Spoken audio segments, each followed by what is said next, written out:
ألهاكم التكاثر حتى زرتم المقابر كلا سوف تعلمون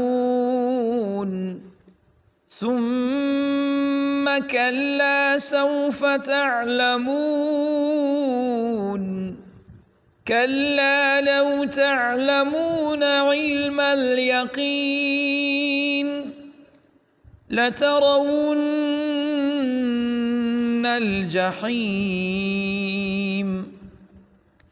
ثم لترونها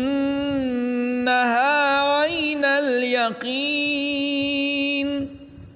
ثم لتسألن يومئذ عن النعيم.